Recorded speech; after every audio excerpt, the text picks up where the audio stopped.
നമസ്കാരം, ആത്മഭാരതത്തിലേക്ക് സ്വാഗതം. എന്തുകൊണ്ടാണ് ഇന്ത്യ ഇന്ന് എനർജി സെക്യൂരിറ്റിയിലും മിലിറ്ററി പവറിലും അതിവേഗം മാറിക്കൊണ്ടിരിക്കുന്നത്? ലോകം ഇന്ന് ഡേഞ്ചറസ് ഡയറക്ഷനിലേക്ക് പോവുകയാണോ? Russia Ukraine war, Middle East tensions, China US rivalry, oil routes, nuclear weapons ഇവയെല്ലാം ഒരേ സമയം ഹെഡ്ലൈൻസ് ആകുന്നു.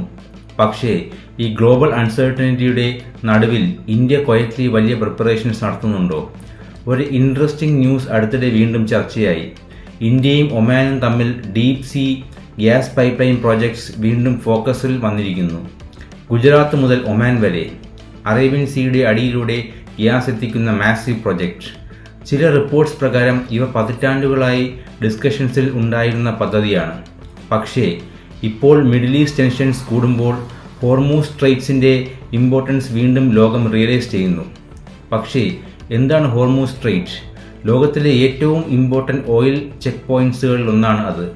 ലോക ഓയിൽ ട്രേഡിൻ്റെ വലിയൊരു ശതമാനം അവിടെയിലൂടെയാണ് കടന്നു പോകുന്നത്. Saudi Arabia, UAE, Qatar, Kuwait ഈ റീജിയനിലെ എനർജി എക്സ്പോർട്സ് എല്ലാം ഹോർമൂസിനെ ഡിപ്പെൻഡ് ചെയ്യുന്നു. അതായത് ഹോർമൂസ് ബ്ലോക്ക് ആയാൽ ഓയിൽ പ്രൈസസ് ലോകമെമ്പാടും എക്സ്പോർട്ട് ചെയ്യാം. ഇന്ത്യ പോലുള്ള രാജ്യങ്ങൾക്കും അതിൻ്റെ ഇമ്പാക്റ്റ് നേരിടേണ്ടി വരും. Petrol price, inflation, economy, ordinary മനുഷ്യൻ്റെ ജീവിതം വരെ ബാധിക്കും. അതുകൊണ്ടാണ് ഇന്ത്യ ആൾട്ടർനേറ്റീവ് എനർജി റൂട്ട്സിനെ കുറിച്ച് സീരിയസ്ലി ചിന്തിക്കുന്നത്. ഇവിടെ Oman pipe line projects important ആകുന്നു. അതായത് India slowly energy security strengthen ചെയ്യുന്നു. ഇനി മറ്റൊരു ഇൻട്രസ്റ്റിംഗ് ഡെവലപ്മെൻറ്റ്. സിപ്രി റിപ്പോർട്ട്സ് അനുസരിച്ച് ഇന്ത്യയുടെ ന്യൂക്ലിയർ കേപ്പബിലിറ്റി വീണ്ടും ഗ്ലോബൽ ഡിസ്കഷനായി മാറിയിരിക്കുന്നു. റിപ്പോർട്ട്സ് പ്രകാരം ഇന്ത്യ ഇന്ന് ഇസ്രായേലിനെ നോർത്ത് കൊറിയയെക്കാളും കൂടുതൽ ന്യൂക്ലിയർ വാർഹെഡ്സ് പൊസസ് ചെയ്യുന്നു. അതോടൊപ്പം ഇന്ത്യ ഡെലിവറി സിസ്റ്റംസ് മോഡേണൈസ് ചെയ്യുന്നതായും റിപ്പോർട്ടിൽ പറയുന്നു. ഇത് വെറും മിലിറ്ററി ന്യൂസ് മാത്രമല്ല, ഗ്ലോബൽ പവർ സ്റ്റോറി ബാലൻസ് കൂടിയാണ്. കാരണം ഒരു കാലത്ത് ഡെവലപ്പിംഗ് നേഷനായി മാത്രം കാണപ്പെട്ട ഇന്ത്യ ഇന്ന് മിലിറ്ററി പവർ കൂടിയായി കാണപ്പെടുന്നു.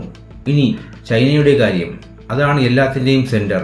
ചൈന റാപ്പിഡ്ലി മിലിറ്ററി പവർ വർദ്ധിപ്പിക്കുന്നു, ഇന്ത്യൻ ഓഷ്യൻ ഇൻഫ്ലുവൻസ് വർദ്ധിപ്പിക്കുന്നു, ഇന്ത്യ പാക് പാർട്ട്ണർഷിപ്പ് ശക്തമാക്കുന്നു. ഇവിടെ ഇന്ത്യ മൾട്ടിപ്പിൾ ഫ്രണ്ട്സ് മാനേജ് ചെയ്യേണ്ട സിറ്റുവേഷനിലാണ്. അതുകൊണ്ടാണ് ഇന്ത്യ എനർജി റൂട്ട്സ് സ്ട്രെങ്തൻ ചെയ്യിക്കുകയും മിലിറ്ററി കേപ്പബിലിറ്റി മോഡേണൈസ് ചെയ്യുകയും ചെയ്യുന്നത്, സ്ട്രാറ്റജിക് അലയൻസസ് ബിൽഡ് ചെയ്യുകയും ചെയ്യുന്നത്. ഇനി പാകിസ്ഥാൻ്റെ കാര്യം. അത് ഒരു ഇമോഷണൽ ടോപ്പിക്കാണ്.